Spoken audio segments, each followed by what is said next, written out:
right, take two. Here we go. Take two. We got to start from the beginning because we got about half an hour into recording, and then I clicked something wrong and lost all the audio. So this is a Patreon podcast. This is the bonus episode going to all tiers called Sporadic History with Devon, in which Devon tells us about something from history. I'm Devon. Hi, Devon. I'm the person who's talking now. Yay. So, this is a fun sort of sporadic extra thing. So what are we learning about today? Well, you gave me a reference point of hearing the names of both D-Day and the Battle of the Bulge as the names of two battles or campaigns during World War II that you had heard of. I decided to go with the Battle of the Bulge since that took place. It's a little less complicated than D-Day. So. Fewer moving parts, at least a couple. Yes. All right. So, where are we in the war? Okay. So this is towards the end of World War II. This battle is specifically going to take place roughly from the 16th of December, 1944 to January 25th of 1945. Okay. And so in the timeline of the war in general, like you were mentioning it ends in May of 45. Yeah, well, so, in Europe, but in yes, Europe. Yeah. In Europe, it ends in May of 45, having been officially declared in September of 39 in Europe. So, little over 5 years in, and a little under 6 months left to go, though they didn't know that at the time. Yes. Yeah. So, where geographically is it? So where we are going to mostly be talking about is going to start with the border of Germany, Luxembourg, and Belgium. Okay. So it's December of 1944. Yes. And what's happening in December of 44 around these borders to prompt the Battle of the Bulge? So, at this point, this is after June of 44 when D-Day occurs, which is the Western Allies, America, Britain, France, Canada, and so forth, invading occupied France. And this is several months after that, where they've been pushing to liberate France. And they've reached about the border. They've liberated Luxembourg and Belgium and part of the Netherlands. And they've essentially kind of run out of steam. Okay. They've been pushing really hard since June, and they've only recently captured some ports in Belgium and the Netherlands, so they kind of need to stop to figure out their supply lines, and they also need some of their troops to rest. Okay.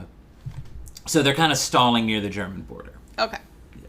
And it's starting to get cold, and... As it does in Europe in the winter. In the winter. Yes. So it's starting to get cold, and they're like, how about we learn from Napoleon and don't get close to Russia in the winter? So they're like, let's stop here, near this river-ish. Yes. Right? It's all those rivers that run near the German and French border. The critical one for the Germans is the Rhine. Yes. Yeah. All right, so the Western Allies are starting to get kind of...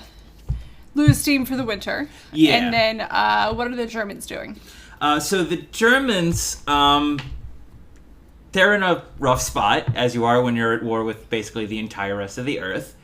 Whoopsie doodle. So they have the Soviet Union in the east, advancing through Poland and now into Germany, I believe, at this point. So the Germans starting to get squished from all sides. Yes. Okay. So I'm going to probably just read through this overview real quick. Okay. Just to This is from the Atlas of World War II by Dr. John Pimlott. It's really cool. It's a really interesting resource where, like, they have a bunch of different maps, and then they'll have, like, a color key of where the border was and where people were moving, going, and arrows, and it's all color-coded. It's really cool. Yeah. So I'm just going to read kind of their overview. So starting in September of 1944, Hitler began preparation to prepare a counterattack in the West, designed to disrupt the Allied advance and allow a concentration of German troops against the Soviets. Specifically, what he's hoping is if he can attack, encircle, and destroy a lot of the Allied armies in the West, he has deluded himself into thinking he can get them to sign a peace treaty with him. Okay. And then he can move all of his troops to the east to fight the Soviets. You were mentioning earlier, going by way of Antwerp, which is just charging through, like, the entirety of the Western Front at this point. Yeah, he's going to basically go the entire length of Belgium, and then he'll try to wipe out all the Allied troops in Belgium and the Netherlands. Problem one with that plan, all of the Allies are in the way. Yes. You have seen the dilemma. Yes. So, continuing, series planning began in October, by which time a stalemate had set in on the West. Allied dispositions were clear. A glance at the map shows that the two U.S. armies of Omar Bradley, commanding the 12th Army Group, were advancing on divergent axes, split by the thinly held Ardennes. Attached to the region by the memories of the successful invasion of France in May of 1940, Hitler aimed to break through, cross the River Meuse, and recapture Brussels and Antwerp. Okay. Thus splitting the Allies in two and forcing them onto the defensive. Okay. The operation was codenamed Watch am Rhein, which is Watch on the Rhine in English. Okay. Their hope was that it would do enormous damage to the Allied morale and might even cause them to collapse. Okay. So again, he's gonna have to go through, like, the entirety of the localized Western Front, number one. Number two, he's gonna have to leave some units of some capacity to at least stave off the Russians. Yes. And, like, how are you gonna get to Antwerp? Are you gonna, like, do carriages? Or are you gonna do, like, tanks? Or are you gonna do... Well, under this is a problem that Hitler's generals understand, even his most loyal ones. They point out to him that Germany probably only has enough fuel for this to get probably a third, maybe half of the way to Antwerp. So, then what? You're just going to be shit out of luck in enemy territory? Well, yeah, their idea is, well, the Allies have started to resupply, which means they have a bunch of supply depots, which means if we go fast enough, we can capture them, and we'll extend our range by capturing the enemy's fuel. Okay, are they gonna capture the fuel, and are they also gonna, like, destroy all the radios and shit, or... Well, yeah, this is another thing where they do end up successfully having the element of surprise. Okay. But of course, that only lasts so long, because once you start fighting people and advancing, people are going to be like, oh, there are Germans. They're not supposed to be here. I should tell someone. Yeah. See, that's the thing, is that, like, if it had been, I don't know, if they had thought to, like, first disable the radios and then capture the things, that would be like, okay, seems sus, but at least you're thinking about the whole picture. Mm-hmm. But they didn't think that anyone was going to... They thought they were just gonna, like, not radio ahead. Like, heads up, we fought a bunch of Germans, we could not forestall them, they're heading your way and looking for... Fuel. So maybe you should move it or burn it. Yeah, or just be prepared. It's just sort of like, why? Yeah, it's a common thing in military tactics where they say a bad plan is one that requires your enemy to be to be stupid. Yeah. Well, and I don't know, part of me is like, I feel like I read a book about not this battle in particular, but this whole philosophy of, like, there are so many moving parts here. And, in order for things to go correctly, all of the moving parts have to move at exactly the right time, in exactly the right way that you're thinking about. And, with 0% for human error. And the Allies have not been given this script. So, how can they do their blocking correctly according to the Germans if they don't know what page they're on? Can you tell I was a theater kid? Yes.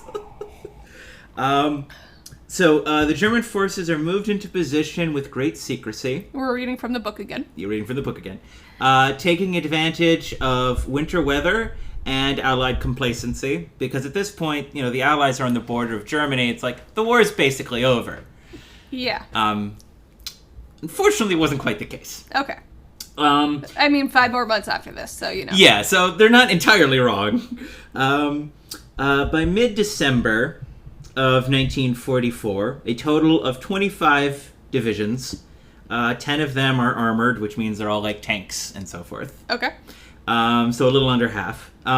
Were in place, divided into 3 armies. In the north, it was commanded by SS General Josef Sepp Dietrich of the 6th Panzer Division. He was the one to advance on Antwerp. So I purposely read that part because Sepp Dietrich has a very interesting life story. Okay. He basically started as like a street thug, and then after World War I, and then he became Hitler's bodyguard. And was Hitler's bodyguard basically all the way through like the first half of the war, so like 1942-ish. Mm-hmm. And then he pissed off Heinrich Himmler, who was the head of the SS, which is the secret police of Nazi Germany. Oh, he was the one who thought gas chambers were a good idea. Yeah, that guy. Great guy. Should have been stayed a chicken farmer. Yeah. Wait, he started as a chicken farmer? Yeah, I think he went to like agriculture college or something in Germany. Yeah, he should have stayed a chicken farmer. Yeah, Nazis all have very weird backstories. So Sepp Dietrich. I wonder, digression. Yes. I wonder if he was thinking about what he learned in agriculture college. Because that's a very inhumane way to kill humans. A slightly more humane way to kill livestock. Yeah, it's... The Nazis are a very strange breed because you have Hitler who's a failed art student, and then you have Hitler who's this chicken farmer who was too young to be in World War I, so he didn't get to be a man and fight in the Great War and all that. So you have all these guys that are kind of nerds with like weird mental complexes, like about the fact that they're nerds and not adhering to a toxic standard of masculinity. Yeah, there's a little bit of that in it. Okay, digression for them, the digression, and then we're gonna get back. I heard a theory once that part of the reason there is so many serial killers in the, 60s through the 80s is because all of these young men grew up with traumatized veterans for fathers and did not have any role model. In best case scenario, they didn't have a role model for positive masculinity because the dad had died. All the way into the dad did not deal with their trauma and therefore took it out on all of the children. Mm-hmm. And somehow that gave all of these serial killers a fucked up way of thinking about what love and affection should be. And in a complicated relationship with violence. Yes. Anyway, so... yeah, so Sepp Dietrich... Yeah. He ends up running afoul of Heinrich Himmler, and Heinrich Himmler is like, well, you're part of the SS as Hitler's bodyguard, so technically you answer to me. Okay. So I'm going to shove you in an army unit on the Eastern Front to go fight the Soviet Union, because I don't like you. Okay, so, and this is Himmler speaking to...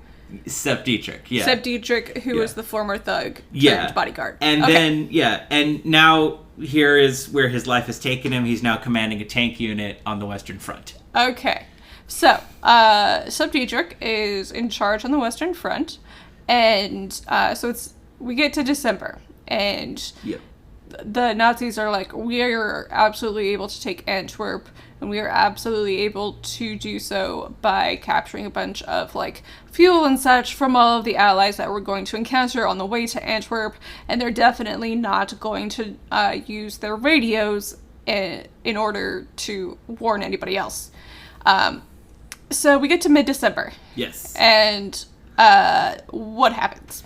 Yeah. So I just want to finish going through these other commanders' names because they're fun. So there's Subdietrich. Yeah, he's commanding this panzer unit that's going to go attack Antwerp. Okay. And then you have, in the center, you have General Hasso van Manteuffel, who's commanding the 5th Panzer, which is 5th Yankee. He's going to go to Brussels. And then you have, in the south, the 7th Army under General Erich Brandenburgers. Okay, so what I'm learning is that they just choose people by how aggressively German their names are. Yep. And so you say it's like one's in the middle and one's in the south. So are they going to do like are they all going to run vaguely parallel to one another? Yeah. Or so, as opposed to like one's going to go, you said one of them's going to go to Brussels and one of them's going to go to Antwerp and one's going to go. And it's sort of on the way. It's just sort of like where's your specific location. And who's kind of protecting whose, like, sides. Okay, so, but they're all three roughly in a line. They can see each other if one of them gets blown up. And yeah, roughly. And they're all aiming eventually towards Antwerp? Or yeah, they're going to capture these other important places. So they're going to capture all of these important places on the way. Yeah. And raid all of their fuel and not destroy all their radios and stuff. Yes, obviously. What could possibly go wrong? All right. So the attack begins to 16th of December. Okay. So they start with an artillery bombardment. They were denied air cover because of overcast skies. The Allies could do little to prevent a breakthrough, although enough of them held out in isolated pockets to disrupt German movement. In the north, there was a parachute assault behind American lines that was scattered by high winds. I mentioned to you a little bit in the first recording about the paratroopers. Oh, yeah, tried it twice and didn't work either time. Yeah, so this is famous because this is the last time the Germans are going to use paratroopers. Okay. The last big time they did it was to capture the island of Crete when the Germans and Italians invaded Greece back in 1941. And yes, Lisa, as we discovered at that time, there probably was the destruction of a bunch of historical artifacts during the German invasion. I hate it so much. I know, just another reason to hate the Nazis. Just when you think you had enough, because they give you so many reasons, so many. They also destroy ancient artifacts that they probably wanted to preserve or would have if they'd known. I minored in classics in undergrad, and so, and I went to, if you're ever in London, there's the London Mithraeum, which is a Roman temple to minor sun god Mithras, and I'm looking at my Tamara Pierce books now and realizing that's probably where she got the name of the main sun god Mithras. But part of what they said at the Mithraeum is that, like, both revealing their existence, but also probably not their actual original physical location. Yeah, and so something probably happened similar with Crete, except Crete is a much older language. I could probably, or much older culture. If you've heard of the Minoans, look, or even if you haven't, look them up. They're old. Yes, they are. Anyway, so paratroopers. Yeah. Wind up being sort of an 0 for 2 because the instance on Crete didn't really happen well either. Yeah, they succeed in capturing Crete, but because of the great defense by the locals and the exiled troops of the Greek army and the British army stationed there, they take huge losses. Okay.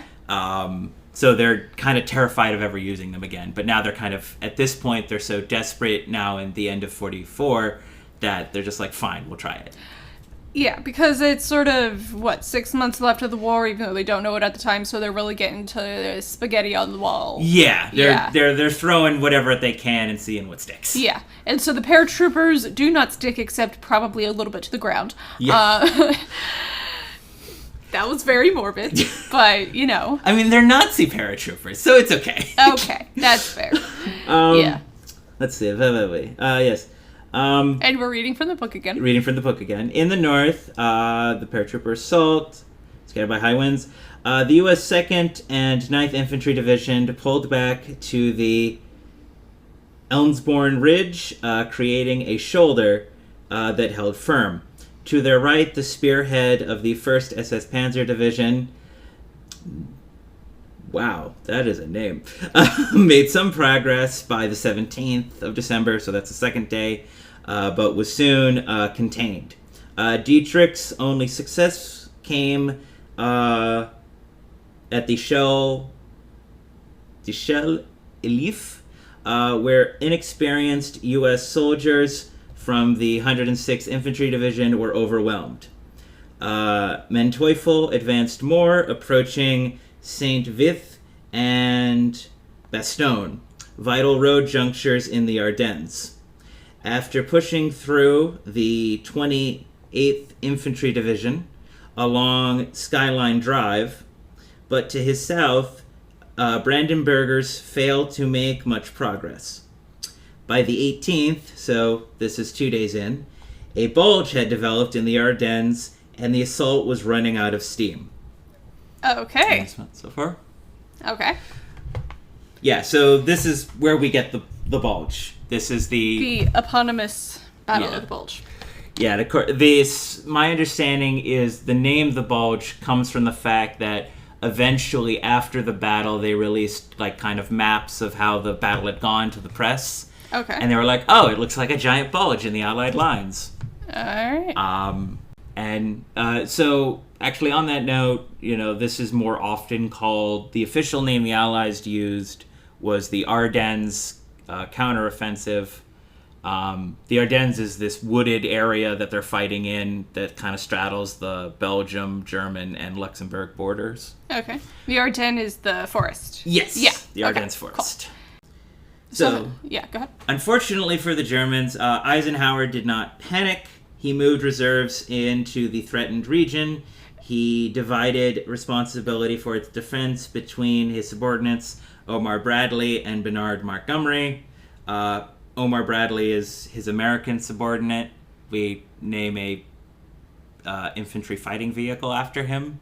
If you've ever heard of something called the Bradley, it's named after Omar Bradley. And this is when Eisenhower is a soldier, not a president. Yeah, this is when he's commander of the Western Allies. Okay. And then Bernard Montgomery, oh, he's fun. I will probably tell a story about him in a second. At the same time, he ordered General George S. Patton, south of the Bulge, to mount a counterattack. St. Vith held out until the 21st of December, so it's a week, give or take, at which time Montgomery had consolidated the defenses of the northern section. And although Bastogne was held by the 10th Armor and 101st Airborne Division, who are also called the Screaming Eagles. There is a really good song about them by Sebastian. By who? Sebastian. I'm not familiar with it. I think I've showed you to them. Yes. We'll go over this later. Yeah. So the 10th Armor and the 101st Airborne Division were surrounded. They stood like a rock against the stream of German advances. Some German units bypassed Bastogne but ran out of fuel before reaching the Meuse. By the 26th of December, Patton had broken through to relieve Bastogne from the south and created a new focus for the German attention. Although there was still much fighting left, the crisis had passed. Once the assault had been contained, the Allies squeezed the Bulge from north and south. Hitler wasted his remaining reserves in an aborted assault against the nearby mountains on the 31st of December, leaving little of which to face the Allied onslaught. By the 15th of January, 1945, the Allies linked up in the center of the Bulge. By the end of the month, the battle was over, In the process, the Germans had lost nearly 120,000 men and irreplaceable equipment. Damn. And that's the Battle of the Bulge. Yeah. All right.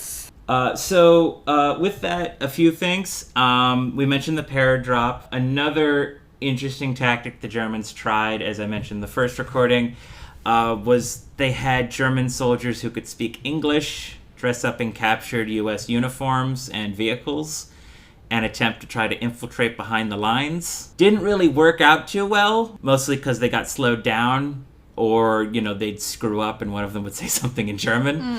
But you said they were pretty successful in causing at least some panic. Yeah? Yes, the few events that they actually did caused a bunch of panic, especially in the U.S. military, because they thought there was a ton of infiltrators. This actually led to two incidents I want to quickly mention. One of them was Eisenhower was basically holed up in this French chateau where he had his command center, because they were afraid the Germans were going to try to assassinate him. Okay. And there was a story of a messenger driving up in a car and didn't signal correctly for the guards, and Eisenhower's assistant almost started to unload into the car with a machine gun because they thought it was an assassin. Luckily, no one was hurt, supposedly, if I remember the story. But yes, it was. They were terrified that something was going to happen. The other famous one is, I mentioned the British commander under Eisenhower was Bernard Montgomery. Okay. He was a very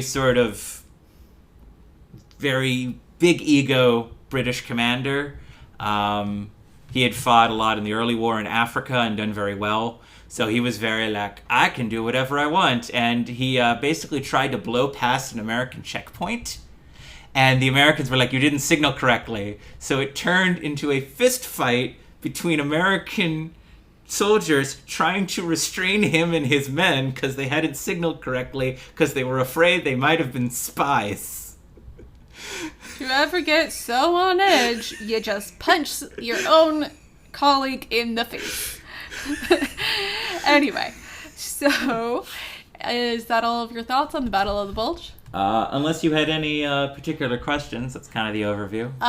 Not in particular. I will also be posting a poll on Patreon for our current 0 patrons. If we do have someone sign up who wants to have a different topic, they can weigh in, because that's the perk, is that one of the perks is that you can vote in the polls. So I'll post a poll for different Sporadic History with Devon episodes. But thanks y'all for joining us. Thank you, Devon, for that history lesson. And I am going to stop now before I mess up any more audio. Goodbye.